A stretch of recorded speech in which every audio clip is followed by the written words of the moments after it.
ঠিক ৩টা।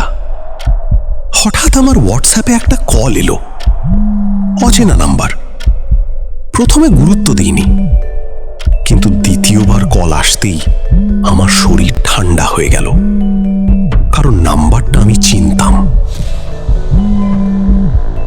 ১ বছর আগে মারা যাওয়া আমার বন্ধুর নাম্বার। আর যখন আমি কলটা রিসিভ করলাম, ওপাশ থেকে একটা কণ্ঠস্বর ভেসে এলো, অম্বরীশ, আমি ফিরে এসেছি।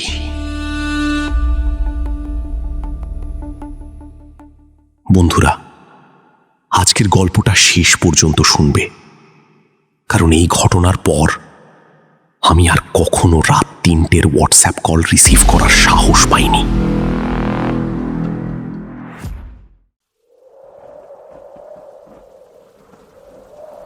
নমস্কার বন্ধুরা, তোমরা দেখছো নিশির ডাক। আমি অম্বরীশ। আজ আমি তোমাদের এমন এক ভয়ঙ্কর ঘটনার কথা শোনাতে চলেছি, যেটা ঘটেছিল আমার সঙ্গেই। এটা কি শুধুই কাকতালীয় ছিল, নাকি সত্যিই কোনো অশরীরী শক্তি আমার সঙ্গে যোগাযোগ করার চেষ্টা করছিল? লাইট বন্ধ করে হেডফোন পরে গল্পটা শোনো। আর যদি নতুন হয়ে থাকো, তাহলে অবশ্যই চ্যানেলটা সাবস্ক্রাইব করে বেল আইকন অন করে রেখো, কারণ প্রতিদিন রাতেই এখানে ফিরে আসে নতুন নতুন অন্ধকার গল্প। তাহলে শুরু করা যাক। রাত ৩টের হোয়াটসঅ্যাপ কল।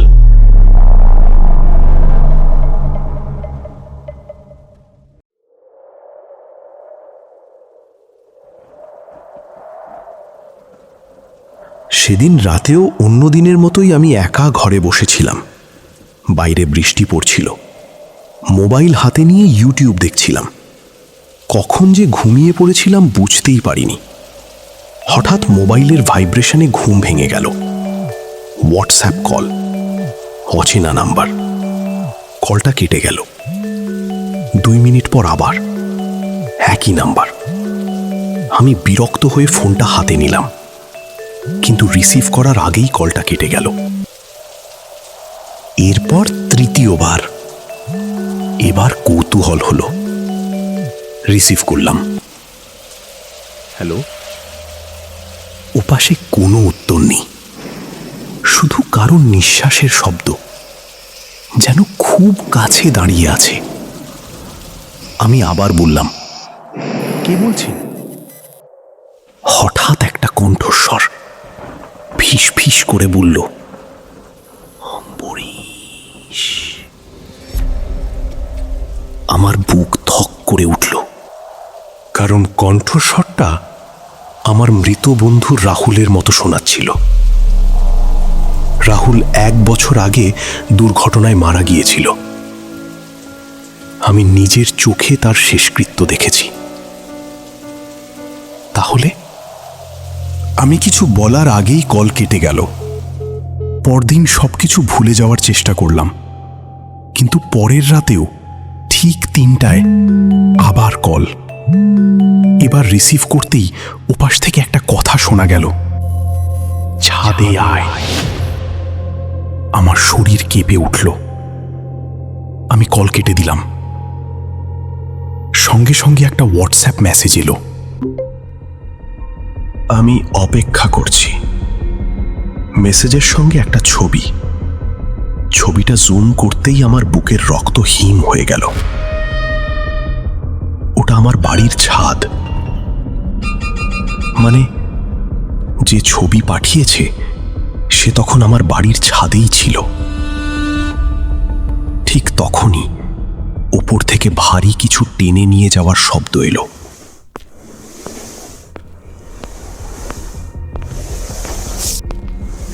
শব্দটা ধীরে ধীরে সিঁড়ির দিকে এগোতে লাগলো। তারপর আমার ঘরের দরজার সামনে এসে থেমে গেল।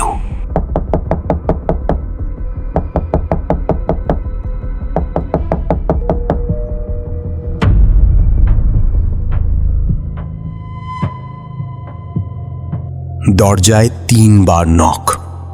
আমি ভয়ে নড়তেও পারছিলাম না। ঠিক তখনই নতুন মেসেজ, দরজা খোল। আমি কোনো উত্তর দিলাম না।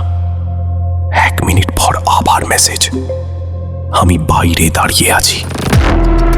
আমার চোখ দরজার নিচের ফাঁকে গেল, আর সেখানে একটা ছায়া দেখতে পেলাম। কেউ সত্যি দাঁড়িয়েছিল। আমি চোখ বন্ধ করে বসে রইলাম। হঠাৎ সব শব্দ বন্ধ হয়ে গেল।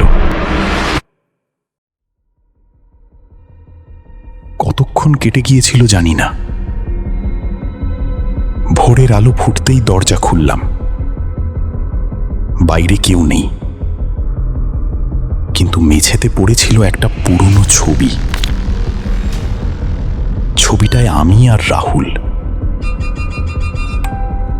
স্কুল জীবনের ছবি। আর পেছনে লেখা, পরের বার কলটা কেটে দিস না। সেদিনের পর থেকে আর কোনো কল আসেনি। কিন্তু আজও রাত 3টে বাজলেই হোয়াটসঅ্যাপে 1 সেকেন্ডের জন্য একটা নোটিফিকেশন ভেসে ওঠে, ইনকামিং কল। আর আমি ফোন ধরতে গেলেই সেটা মিলিয়ে যায়। আজও জানি না সেদিন আমাকে কে ফোন করেছিল, রাহুল নাকি এমন কেউ যে তার কণ্ঠস্বর ধার করে আমার কাছে ফিরে এসেছিল।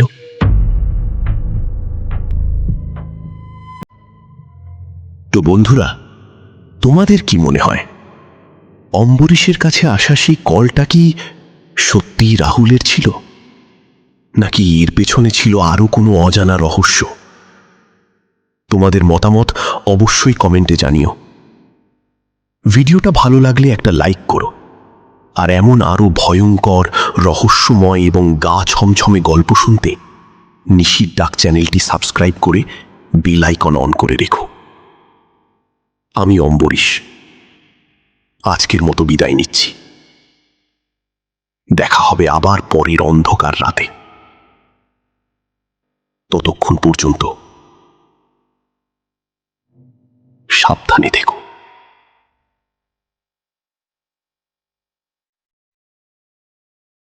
কারণ হয়তো এখনই কেউ তোমাকে হোয়াটসঅ্যাপে কল করার অপেক্ষায় আছে।